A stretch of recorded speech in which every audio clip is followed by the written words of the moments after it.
tout, bonjour! On se retrouve dans ma première vidéo. Donc aujourd'hui, je vais vous faire la vidéo des 10 plats les plus dégoûtants du monde. Soupe de chien en Corée.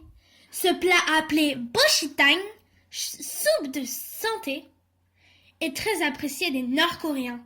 Dégustée clandestinement en Corée du Sud, la soupe de chien est devenue un repas de luxe en Corée du Nord. En même temps, tout repas est un luxe en Corée du Nord. Le serpent a le mât, Vietnam. Le serpent est un reptile très apprécié des Vietnamiens. Il est cuisiné à toutes les sauces. Vous pourrez tester le cobra au bain-marie, des potages de queue et de peau aux herbes, des nems au serpent, de la soupe au jus de serpent. Si vous en commandez un, on le tuera devant vous pour vous montrer qu'il est frais. Voilà ce que ça peut donner. La chauve-souris en Indonésie. La viande de chauve-souris est servie en sauce et fait partie des spécialités indonésiennes. Il est tout de même bon de savoir que les chauves-souris peuvent être porteuses de la rage du virus Ebola et que leurs fientes peuvent provoquer l'histoplasmose. Donc, bien les cuire et ne pas manger les fientes. La soupe de tortue à Shanghai, Chine. Un des plats les plus originaux du pays reste la soupe de tortue. On peut également trouver de la soupe de carapace molle. On peut perdre le croustillant. La marmotte en Mongolie, appelée boudog, la marmotte est une viande que les nomades ont pour coutume de déguster en hiver ou pour les longs trajets. Une marmotte et ça repart. La cervelle d'écureuil aux États-Unis.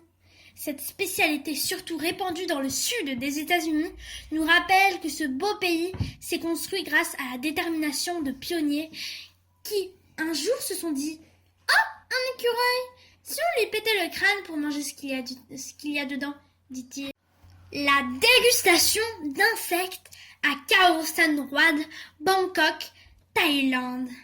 Les insectes sont, paraît-il, excellents pour la santé. Par contre, choisissez les bestioles dodues si vous êtes une famille de 4. Le crocodile au Kenya. Un des reptiles les plus dangereux, mais aussi un mets très savoureux. Pour les Kenyans, son goût s'apparentait à celui du poisson, sa chair sera plus caoutchouteuse. Ça a l'air meilleur qu'un bâtonnet de colin, c'est déjà ça. Par contre, le colin et le surimi ne sont pas encore dans la liste des espèces en disparition. Les brochettes du marché de Dongguan-men, Chine. Comme dit précédemment, en Chine, on met la plupart des insectes en brochettes. Mais on le fait aussi avec d'autres trucs, les hippocampes par exemple. En fait, si c'est vivant, on t'empale. Une abeille, bim, on l'empale. Un poisson, bim, on empale, etc. Si vous visitez la Chine et que vous voyez un mec qui vous suit de près avec un très gros pic, fuyez, loin, très loin. Et selon moi, le pire pour la fin. L'œuf de 100 ans. L'odeur d'œuf pourri vous répugne? Dommage, il paraît que c'est délicieux. L'œuf de poule est conservé dans de l'argile pendant plusieurs mois. Le résultat est atypique. Le jaune devient vert et visqueux, tandis que le blanc devient noir. En Chine, on retrouve l'œuf de 100 ans cru ou dans des préparations comme le congé. Porridge d'œuf en dés avec du poulet et du riz. Bon, moi je suis bien contente d'être allergique aux œufs. Bon allez, salut, abonne-toi et n'oublie pas le commentaire et le petit pouce bleu qui fait plaisir. Mouah, salut!